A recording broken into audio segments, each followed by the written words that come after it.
নমস্কার প্রিয় কৃষক ভাইয়েরা, আপনারা দেখছেন আপনাদের প্রিয় কৃষি বিষয়ক YouTube channel agriculture helper Bengali. প্রিয় কৃষক ভাইয়েরা, সকলকে জানাই ইংরেজি নববর্ষের শুভ প্রীতি ও শুভেচ্ছা। বছরটা যেন আপনাদের সকলেরই ভালো কাটুক। তো আজকে আমরা এই ভিডিওতে যে বিষয়টি নিয়ে আলোচনা করব সেটা হচ্ছে আলু চাষের একটি পিজিআর, যেটি বলতে পারি আমরা বায়ার কোম্পানির ইগনোটাস পিজিআর এর ব্যবহার বিধি সম্পর্কে। অর্থাৎ আলু চাষে আমরা কিভাবে ব্যবহার করব, কি পরিমাণে ব্যবহার করব, কখন ব্যবহার করলে ভালো রেজাল্ট দেখতে পাবো এবং এটি ব্যবহারের ফলে আমাদের আলুর ফলনকে কিভাবে বৃদ্ধি করে সেই বিষয়গুলো নিয়ে আমরা এই ভিডিওতে আলোচনা করব। এবং সর্বশেষে আমরা আলোচনা করব এই যে বায়ার কোম্পানির ইগনোটাস পিজিআর এর মোটামুটি বাজারে দাম কত। তো প্রিয় কৃষক ভাইয়েরা, ভিডিওটি কিন্তু খুবই গুরুত্বপূর্ণ হতে চলেছে। ভিডিওটি মন দিয়ে দেখবেন। আর ভিডিওটি শুরু করার আগে এখনও যদি আপনারা আমার চ্যানেলটি সাবস্ক্রাইব না করে থাকেন তাহলে চ্যানেলটি সাবস্ক্রাইব করে পাশে থাকা বেল বাটনে ক্লিক করে অল নোটিফিকেশন অন করে নেবেন সবার প্রথম আমার চ্যানেলে নতুন নতুন ভিডিও পাওয়ার জন্য। তো প্রিয় কৃষক ভাইয়েরা, সবার প্রথমে আমরা আলোচনা করি এই যে বায়ার কোম্পানির ইগনোটাস পিজিআর এর মধ্যে আমরা দুটি টেকনিক্যালকে একই সাথে দেখতে পাই। একটি হচ্ছে সাইক্লোনিলাইট 2.10%। এই যে সাইক্লোনিলাইট টেকনিক্যালটি, এটি কিন্তু আপনারা বায়ার কোম্পানির ইগনোটাস পিজিআর ছাড়া অন্য কোনো কোম্পানির কাছে এখনও কিন্তু আপনি পাবেন না। এছাড়া এর মধ্যে আরেকটি টেকনিক্যাল দেওয়া হয়েছে, সেটি হচ্ছে ম্যাপিকোয়েট ক্লোরাইড 8.40%। এই ম্যাপিকোয়েট ক্লোরাইড আপনারা ঘারদা কোম্পানির চমৎকার পিজিআরের মধ্যে কিন্তু অলরেডি দেখেছেন। এবার যদি আমরা এর মোড অফ অ্যাকশনের কথা আলোচনা করি তাহলে এখানে এই যে বায়ার কোম্পানির ইগনোটাস পিজিআর এর মধ্যে যে দুটি টেকনিক্যাল দেওয়া হয়েছে, সাইক্লোনিলাইট এবং ম্যাপিকোয়েট ক্লোরাইড, এটি কিন্তু আপনার সিস্টেমিক ওয়েতে কাজ করে। অর্থাৎ আমরা গাছে যখন স্প্রে করি গাছের সিস্টেমের মধ্যে প্রবেশ করার পর এটি কি করে না, গাছের মধ্যে যে জিব্রালিন হরমোনস থাকে বা তার যে কার্যকারিতা সেটিকে কি করে বন্ধ করে দেয়। অর্থাৎ আমরা বলতে পারি যে জিব্রালিন হরমোন এটি কি করে গাছের বৃদ্ধিতে সাহায্য করে বা গাছের মাঝখানে যে ইন্টারনোড থাকে তার যে বৃদ্ধি ঘটায়, সেই বৃদ্ধি ঘটানোর যে কাজটা তাকে কিন্তু স্টপ করে দেয়। যখন আমরা এই পিজিআর সাইক্লোনিলাইট বা ম্যাপিকোয়েট ক্লোরাইড এই পিজিআরকে ব্যবহার করি তখন কি করে, এই জিব্রালিন হরমোনের সম্পূর্ণ প্রক্রিয়া বা সম্পূর্ণ কার্যকারিতাকে দমন করে দেয়। অর্থাৎ এক কথায় বলা যেতে পারে গাছের বৃদ্ধিকে ব্যাহত করে।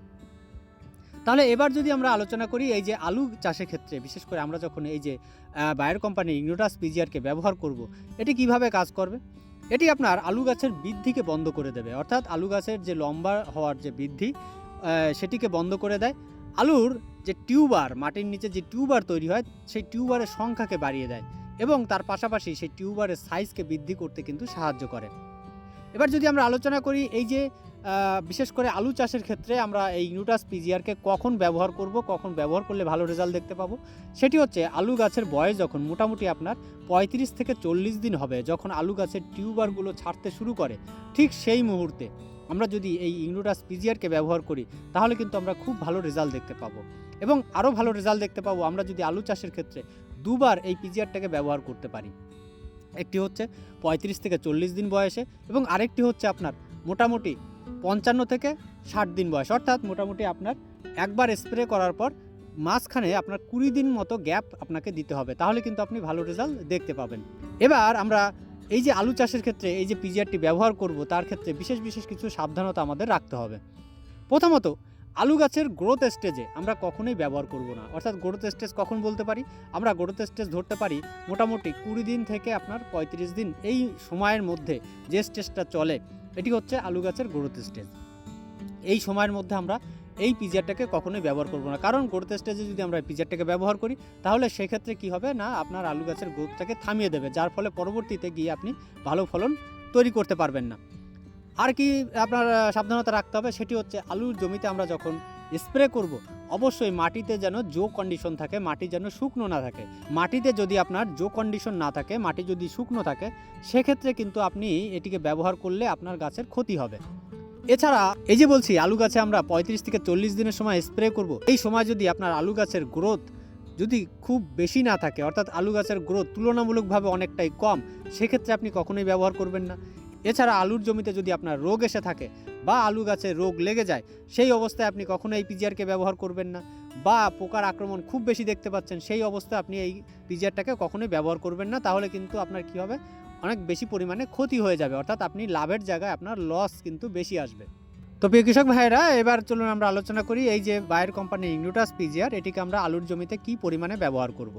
এটিকে আমরা ব্যবহার করব 1 একর জমির জন্য আপনার 80 থেকে 100 ml পর্যন্ত ব্যবহার করতে পারি 200 লিটার জলে গুলে, তাহলে কিন্তু আমরা খুব ভালো রেজাল্ট দেখতে পাবো। এর থেকে বেশি কিন্তু ব্যবহার করলে আপনার গাছের ক্ষতি হতে পারে।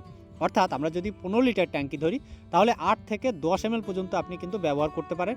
সেক্ষেত্রে কিন্তু আপনি ভালো রেজাল্ট দেখতে পাবেন। আর যদি আমরা দামের কথায় বলি, এই যে বায়ার কোম্পানির ইগনিটাস পিজিআর এর দাম মোটামুটি বাজারে 100 ml এর দাম 350 থেকে 400 টাকার আশেপাশে হয়ে থাকে। এটা জায়গা বিশেষ কম বেশি হতে পারে। তো প্রিয় কৃষক ভাইয়েরা, এবার অনেকের মনে প্রশ্ন হবে যে আমরা কি শুধুমাত্র এই আলু চাষের ক্ষেত্রেই এই বায়ার কোম্পানির ইগনিটাস পিজিআরকে ব্যবহার করতে পারি, অন্য কোনো ফসলে ব্যবহার করা যাবে না? এই ইগনিটাস পিজিআরকে আপনি সমস্ত ধরনের ফসলে কিন্তু ব্যবহার করতে পারবেন। আমার চ্যানেলে এই বায়ার কোম্পানির ইগনিটাস পিজিআরকে নিয়ে অলরেডি একটা ভিডিও দেওয়া হয়েছে, আপনারা চাইলে সেই ভিডিও দেখতে পারেন। আমি আবারও বলছি, এই যে বায়ার কোম্পানির ইগনিটাস পিজিআর, যেহেতু এর মধ্যে আমরা দুটো টেকনিক্যালকে একই সাথে দেখতে পাই, একটি হচ্ছে সাইক্লোনিলাইট, একটি হচ্ছে ম্যাপিকোয়েট ক্লোরাইড। এটি আপনি যে কোনো ফসলে কিন্তু ব্যবহার করতে পারেন, তাতে কোনো রকম সমস্যা নেই। ব্যবহার করার সময় অবশ্যই আপনাকে ব্যবহার করতে হবে যখন গাছে ফুল আসবে ঠিক সেই মুহূর্তে। অর্থাৎ আপনি গাছের গ্রোথ স্টেজে ব্যবহার করতে পারবেন না, সেটা আমরা আলুর ক্ষেত্রেও যেটা বললাম। আপনি একমাত্র যখন গাছে ফুল আসছে এবং ফুল সেট হওয়ার পরবর্তী সময়ে যখন ফল তৈরি হচ্ছে, সেই সময় আপনি কিন্তু ব্যবহার করতে পারেন। সেক্ষেত্রে কিন্তু আপনি খুব ভালো রেজাল্ট দেখতে পাবেন। আর ব্যবহারের সময় আপনার ডোজটা অবশ্যই বলছি, যেটা আপনার 1 একর জমিতে আপনার 80 থেকে 100 ml পরিমাণেই ব্যবহার করতে হবে, এর থেকে বেশি ব্যবহার করা যাবে না।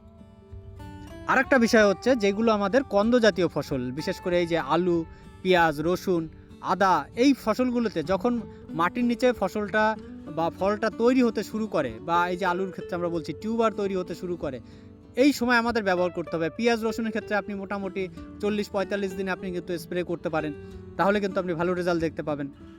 আরেকটা বিষয় হচ্ছে, এই যে বায়ার কোম্পানির ইগনিটাস পিজিআর, এটিকে আপনারা সবসময় সিঙ্গেলভাবে ব্যবহার করবেন। এর সাথে কোনো রকম ছত্রাকনাশক, কীটনাশক মিশিয়ে ব্যবহার করবেন না। সেক্ষেত্রে কী হয়, অনেক সময় গাছের উপর সাইড এফেক্ট তৈরি হয়, কারণ এটি গাছের গ্রোথকে যেহেতু বন্ধ করে দেয়। তার পরবর্তীতে আপনি যখন ছত্রাকনাশক, কীটনাশকে ব্যবহার করবেন, তাহলে কী হয়, গাছের মধ্যে একটা ব্যাপক পরিমাণে ট্রেস তৈরি হয়, যাতে গাছ দুর্বল হয়ে পড়ে। এর ক্ষেত্রে কিন্তু আপনার গাছের ক্ষতি হতে পারে। তো প্রিয় কৃষক ভাইয়েরা, আশা করি এই ছোট্ট ভিডিও থেকে আপনাদের কিছুটা হলেও উপকার আসবে। আর যদি ভিডিওটি ভালো লেগে থাকে, তাহলে ভিডিওটি একটি লাইক করবেন, ভিডিও শেয়ার করবেন। আর কেউ জানা থাকলে অবশ্যই কমেন্ট করে জানাবেন। তাহলে আজ এই পর্যন্তই, দেখা হবে পরবর্তী ভিডিওতে। নমস্কার।